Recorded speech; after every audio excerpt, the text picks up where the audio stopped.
Hi guys, ngayong araw nga, araw ng Lunes. At syempre alam nyo na guys, papasok na nga tayo sa trabaho ngayon dahil nga medyo maganda na ang panahon dito sa Japan. At nakaalis na nga araw yung bagyo guys, kaya naman maganda na yung panahon ngayong araw. Pinag-ready na nga din pala ako ni Mami Cherry ng tubig, pati si Ate Saori, may pasok din kasi sila Ate Saori sa school ngayon. After ko nga magkape, ito, nagpaalam na rin ako kay Mami Cherry. Syempre kiss muna, sabay hug.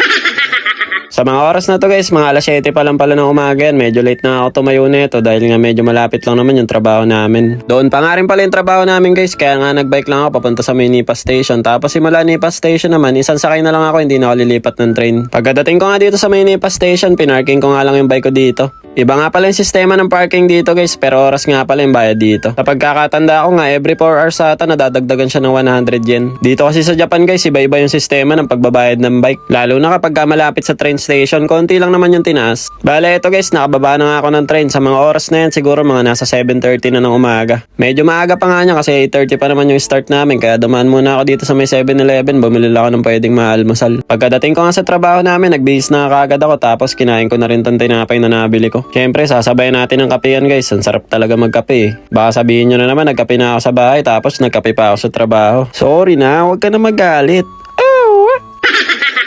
Ito nga pala yung tsura ng pahingahan namin dito guys. Meron na siyang rep sa loob, initan ng pagkain, tapos meron na ding aircon kaya malamig sa loob. Bale, ito nga pala guys, ay lunch break na namin. Pasensya na kayo, hindi ako nag-video sa trabaho, busy kasi kami kanina. Dito na nga lang kami bumili ng pagkain sa may 7-Eleven kasi ilang araw na din kami kumakain sa may Sukiya. Sabi kasi nung kasama kong hapon sa may Sukiya daw kami ulit kumain. Sabi ko sa kanya, ayoko na, 3 araw na tayong sunod na kumakain doon, uuwi na ako eh.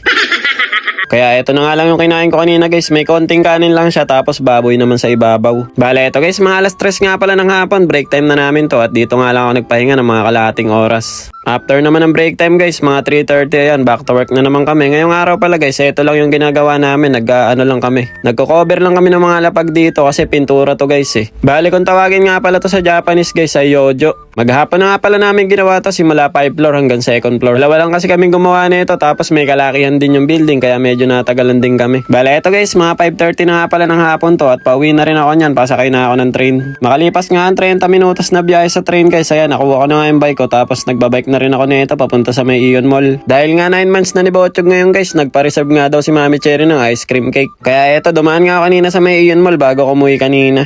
Bali dito nga pala nagpa-reserve si Mami Cherry guys sa may lagi namin kinakainan ng ice cream sa may Baskin and Robbins. Pagkadating ko nga sa bahay, si Ate Saori, ang ganda ng ngiti, nakita niya kasi yung box ng ice cream eh. Tapos may pizza nga rin pala dito guys, libre daw ni Lola yan. Ako, hinold up nyo na naman si Lola nyo.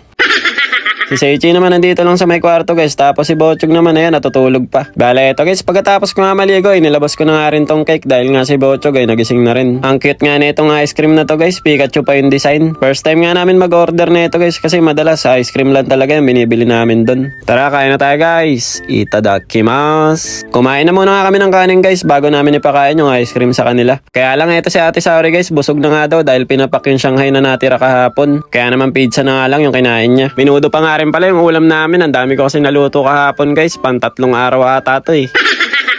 After nga kumain ni Saori at Seiji guys, ayan, binanatang kagad yung tenga ni Pikachu. Pati mga mata, pinagtatanggal na eh. Naku, ang sama nga ng tingin ni Bocho guys sa akin yan. Ba't kayo bumabanat niyan? Bale, itong ice cream nga pala guys, dalawa nga pala yung flavor niyan. Yung pinakaibabaw niya is strawberry, tapos sa gitna naman yung poppin shower, yung kulay green. Ayan kasi yung paboritong kainin ni Saori at Seichi dun, kaya yun na lang in-order ni Mami Cherry. So paano guys, hanggang dito na lang muna. Kita-kits na lang ulit next video. Diyan eh, mata ne, arigatou gozaimasu. Ngek ngek ngek. Bye bye.